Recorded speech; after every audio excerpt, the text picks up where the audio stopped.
No niin, tervetuloa kuuleen asiakkuuksien myynnin johtamisesta. Olen tosiaan Auri-Greta Emilia Komu ja täytyy sanoa lyhyesti taustasta.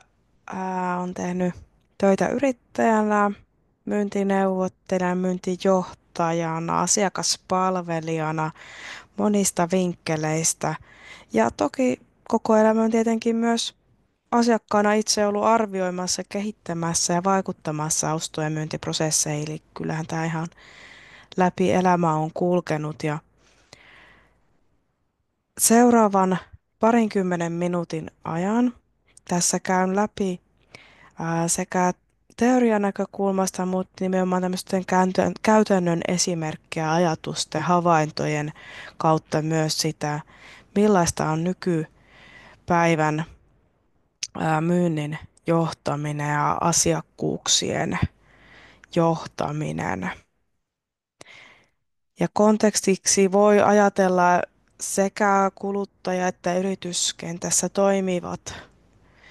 toimivat niin kuin myynnin tekijät.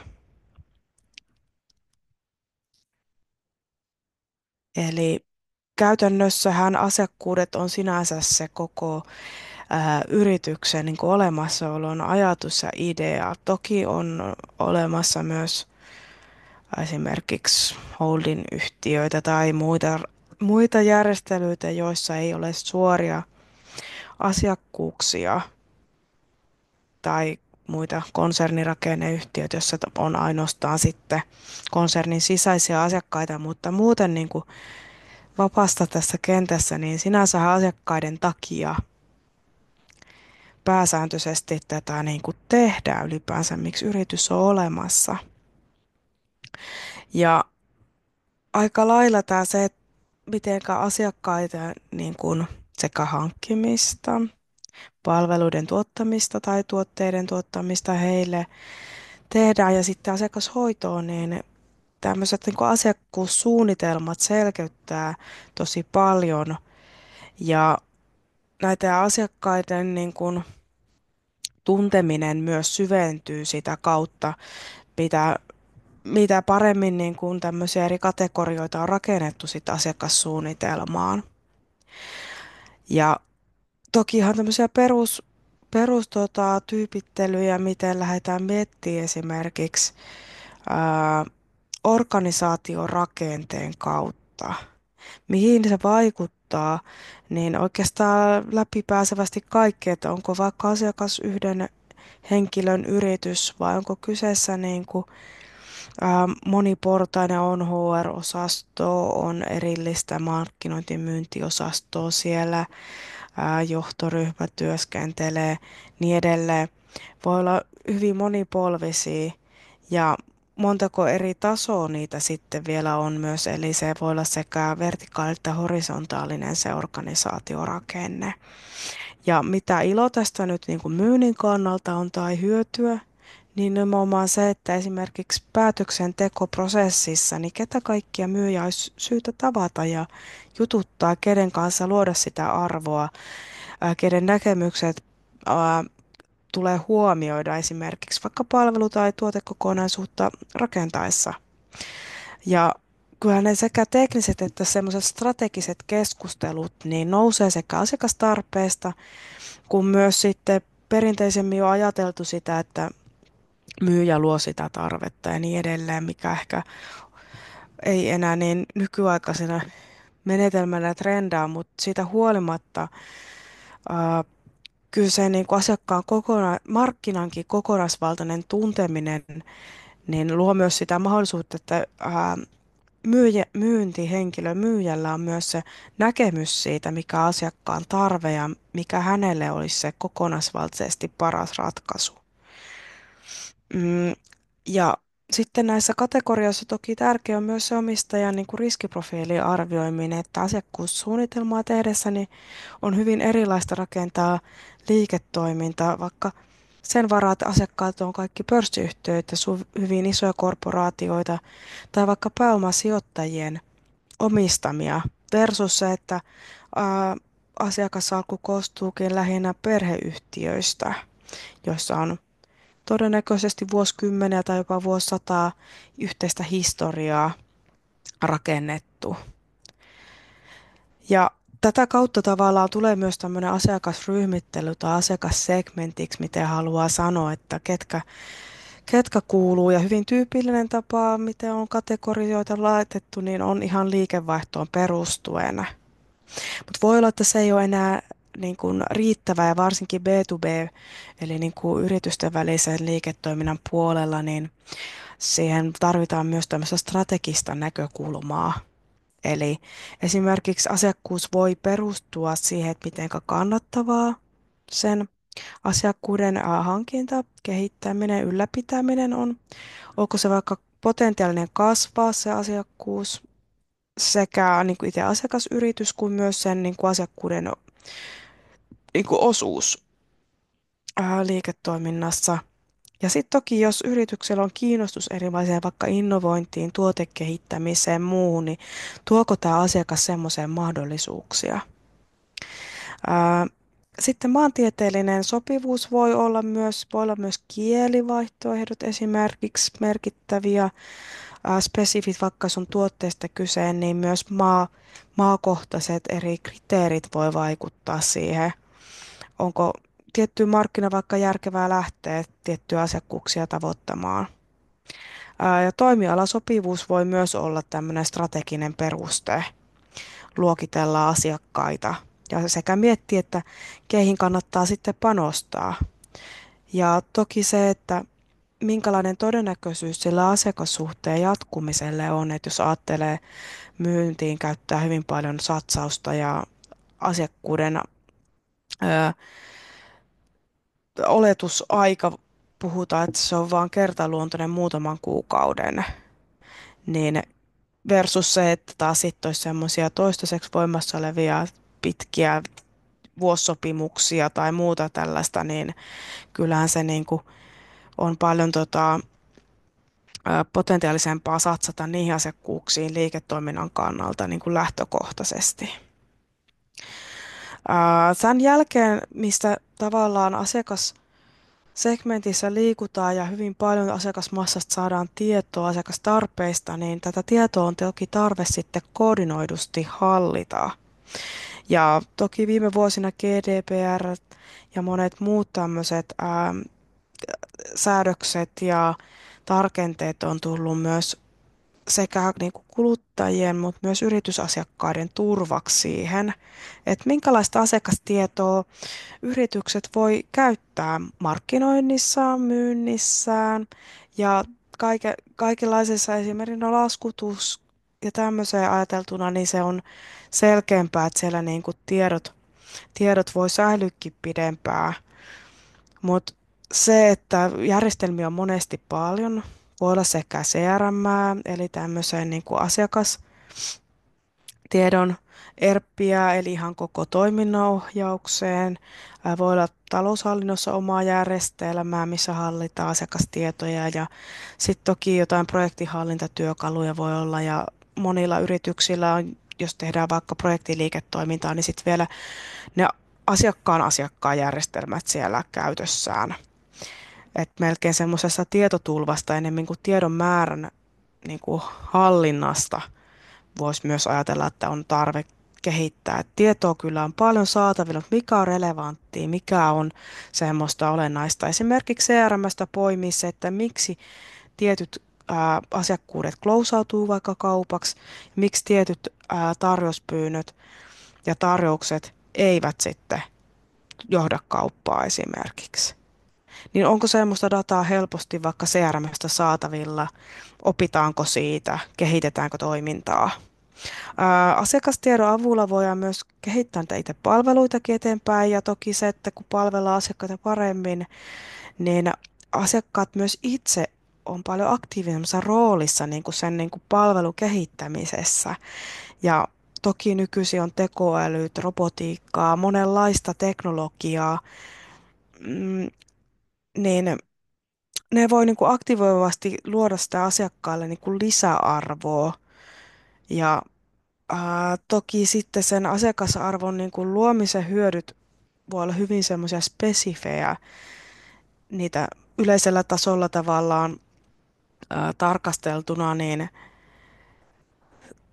se, että joku asiakas esimerkiksi kokee tosi kivaksi sen, että on juteltu vaikka puoli vuotta aiemmin ja myyjä muistaa siitä, tavallaan tulee semmoinen henkilökohtainen ainakin niin kuin idea siinä, että hei, tämä niin kuin keskustelu ja mieleen ja se on ollut merkityksellinen, mutta sitten toisena vaakakupissa voi vaikka painaa, että esimerkiksi joku kokee LinkedInissä lähestymiset ja tiedon jakamisen vain liian henkilökohtaiseksi esimerkiksi tai muualla sosiaalisen kanavassa ja kokee myyjän niin kuin liian lähelle tulevaksi tai ää, miten sanoisi, niin kuin, ää, että se on niin kuin tosi veteen piirretty viiva ja vaatii semmoista jatkuvaa niin kuin tutkiskelua, että minkä verran asiakastietoa on hyvä säilyttää kaiken sen muunkin kuin tietenkin huomioi niin kuin nämä lainsäädännöt ja säädökset, mutta senkin lisäksi. Eli se asiakasarvon niin kuin pitää olla todellakin niin kuin se spesifissä kontekstissa perusteltua ja rakennettua. Ja tässä tullaan myös siihen tavoitteisiin, eli myynnin tavoitteisiin. Niin keskeistähän on siis saada se asiakas ostamaan palvelua, tuotetta, täyttää asiakkaan tarve ja mielellään semmoinen jatkuva asiakkuus synnytettyä. Ja tehokas myyntihän mahdollistaa niin kuin yritykselle muutenkin ennustettavan niin kuin kasvun, ää, käyttökate, kaikki muu tämmöiseen niin kuin voidaan keskittyä panostaan, kun tiedetään, miten niin kuin, yrityksen sekä lähi- että pidemmän ajan tulevaisuus menee. Ja myynnin tavoitteissa toki voidaan myös tämmöisten niin kuin määrätavoitteiden lisäksi ajatella laatutavoitteita. Eli esimerkiksi monikanavainen myynti niin tähtää sellaiseen tilanteeseen, että me ollaan siellä samassa paikassa, missä asiakkaat on, niin asiakkaan saatavilla, tavoitettavissa. Internet, sosiaalinen media on tavallaan niin kuin mullistanut viimeisimmät niin kuin vuodet radikaalisti tätä myyntikenttää.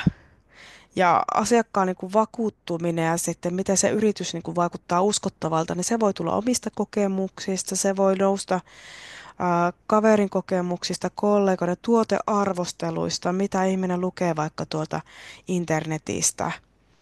Eli ei ole mitään yhtä niin kuin pelkkää tavoitetta tai yhtä lähdettä niin kuin ainoata, mitä tarkastella. Ja mitä kompleksisempaa tavallaan se myytävä tuote tai palvelu on, niin sen niin kuin, spesifempiä ja syvällisempiä voi olla ne myynninkin tavoitteet myös.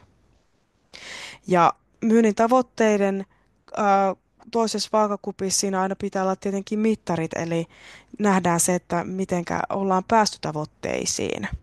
Ja puhutaan tämmöistä suoritusindikaattoreista ja KPI-mittareista, eli tavallaan nämäkin on esimerkkejä siitä, kuinka yritys, tuote, kategoriakohtaisesti tai asiakaskohtaisesti voidaan rakentaa oikeita mittareita ja sitten myös myyntitiimi ja myyjäkohtaisesti. Ja se, että mikä on sopiva määrä, onko yrityksessä 2 tai 3 mittaria myynnissä vai onko siellä 10, niin sekin on niin kuin tavallaan pitää aina datalla perustella, miksi tietyt valinnat tukee sitä myynnin kehittämistä. Mutta hyvin tyypillisiä on siis nämä tehtyjen sopimusten ja tarjousten niin kuin määrät. Eli ne voidaan tarkastella päivätasolla, viikossa, kuukaudessa, vuodessa ja ne olla sekä myyjäkohtaisesti että koko myyntitiimikohtaisesti. Ja sitten jos on useita eri niin kuin liiketoiminta-aloja, ne voi olla niin kuin sit vielä jaoteltuina. Ja näissä toki konversioprosentti on tosi olennainen, eli tämäkin voi olla sekä myyntikohtaista niin kuin tuotteiden, tuotekategorioiden mukaan, kuin sit myyjäkohtaista, että kuinka paljon liideistä saa kääntämään kaupaksi. Mikä on konversioprosentti esimerkiksi ää, pidetyt first meetit ja paljonko niistä tulee sitten kauppaa. Ja näissä voi olla myös ero, onko ne inbound vai outbound liidejä. Eli onko ne tulleet niin kuin inboundina itse pyytäneet tarjousta tai onko sitten outbound itse otettu yrityksestä päin yhteyttä asiakkaaseen ja sovittu vaikka siitä myyntineuvottelut käyntiin. Sitten myyntityöhön käytetty työaika per saatu uusi asiakkuus voi olla yksi mittari, jolla seurataan tavallaan työn tehokkuutta ja onnistumista ja kuinka keskitytään oikeisiin asioihin. Liikevaihdon kasvu euroissa ja vertailuprosentti niin toki on myös tämmöinen hyvin tyypillinen käytetty myynnin mittari, mutta kertoo isoa kuvaa eikä niinkään sinä sana spesifiä tietoa välttämättä. NPS voi miettiä, eli tämmöinen asiakastyytyväisyysluku 0 ja 100 väliltä, että se kertoo sit siitä koko tiimin onnistumisesta myös asiakassuhteen hoidon, lisämyynnin ja niin edelleen osalta, ja ollaanko niin kuin oikeassa skoopissa menossa. Keskikaupan koko voi kertoa myös sitten olennaista tietoa myyntijohdolle. Esimerkiksi vaikka jos miettii taloushallinnon asiakkuuksia, jos myydään kaikki 90 kuussa kirjanpitoa ja keskikauppaa, tai myydään vaikka 800 euroa kuukausi ja keskikauppa koko kirjanpitoasiakkaan kuukausilaskutus, niin onhan se ihan erilaista, minkälaisia sitten keskikauppa siellä on ja sitä kautta myös sopimuskannan niin kuin vuosilaskutusarvo, eli ARR aika tyypillisesti tai sitten kuukausi MRR eli monthly recurring revenue käytössä. Ja tämä on just semmoinen ennustettavuutta tuo sitten siihen esimerkiksi liiketoimintaan paljonko on sopimusarvo siellä kuukausi- ja vuositasolla. Ja kannattavuuden seurannassa tärkeitä myynnin mittareita voi olla esimerkiksi asiakkuuden hankintakustannus, eli paljonko myyntiin markkinointiin oikeasti laitettu kaikkinensa rahaa, investoitu ja jaetaan se sitten uusia asiakkaiden niin kuin lukumäärällä, niin saadaan per asiakkauden hankintakulu siitä. Ja samoin asiakkaan elinkaariarvo, se voi olla tietynlaisissa liiketoiminnoissa hyvin tärkeäkin, että panostetaan niihin asiakkaisiin, jotka ostaa mahdollisimman usein ja mahdollisimman suurilla summilla, niin tämmöinen CLV-arvo voi olla esimerkiksi silloin tärkeä mittari. Ja asiakkaalle niin kuin lisäarvoa tuova tämmöinen niin kuin ostoprosessi on semmoinen nykyaikainen tapa ja voidaan puhua jopa tämmöistä opetusmyynnistä, eli asiakkaan niin kuin oma tietämys kasvaa myynti- ja ostoprosessin aikana. Ja enemmän tästä, että myyjä myy myyntiprosessiajattelusta on pyritty siirtymään enemmän tähän ostoprosessin sujuvoittamiseen ja rakennetaan yhdessä semmoinen yhteistyöratkaisu, joka on sekä asiakkaalle niin kuin miellyttävämpi, mutta myös todennäköisesti sille myyjälle niin kuin tuottaa isompia sopimuksia ja pidempiaikaisia asiakkuuksia. Ja tässä aika keskeisenä asiana voi olla se, että avataan niin kuin yhdessä arvokartan avulla ihan tämmöisiä niin kuin konkreettisia lukuja, esimerkiksi ROI-lukujen osalta paljonko tuotettu lisäarvo on siinä. Eli jos asiakas sijoittaa tietyn pääomaan palvelun ostamiseen tai sen tuotteen ostamiseen, niin paljonko hän saa siitä hyötyjä. Mitkä esimerkiksi operatiivisesti ihan 1-2 vuoden aikajänteellä nopeat hyödyt, edut. Voi myös ajatella verrokkitilanteessa, että jos ei osta, niin mikä on taas se niin kuin vaihtoehtoinen ratkaisun niin kuin hinta. Sitten tämmöinen pidempi aikaväli, eli ihan 3 vuoden strategia tai visionäärisemmin, mitä niin kuin, vuosikausien päästä niin kuin tapahtuu yrityksessä. Ja ostoprosessi niin kuin se, että asiakas ottaa entistä aktiivisempaa roolia ja haluaa myös, että se myyjä on monikanavaisesti saatavilla ja vuorovaikuttaa, niin se edellyttää myyjältä sitä, että hän asennoituu enemmän niin kuin katsoo asioita asiakkaan silmiin tulevaisuudessa. Ja myyntitiimissä onkin se semmoinen myös, mitä nykyisin tarvitaan, niin että tehdään yhdessä. Tiimin rajat jopa niin kuin hämärtyy sillä, että ei niinkään ole enää tärkeä pelkästään miettiä vaikka tiettyyn tuotteeseen tai palveluun niin kuin keskittyneen tiimin niin kuin toiminnan kehittämistä, vaan se koko prosessi, mitä sen jälkeenkin, miten asiakasta hoidetaan ja kaikki niin kuin limittyy keskenään. ne kuuluu semmoiseen moderniin nykyaikaiseen myyntityöhön.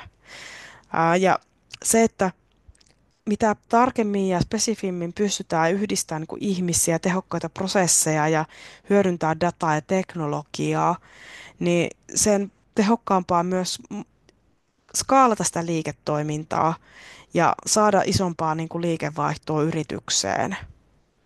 Ja toki jos miettii näitä niin kuin myyntitiimin johtamisen tarpeita nykyaikaisissa tiimeissä, niin ne voi olla esimerkiksi etätiimeissä hyvin erityyppisiä kuin sellaisissa, jotka toimivat vaikka hybridisti tai pelkästään toimistolla.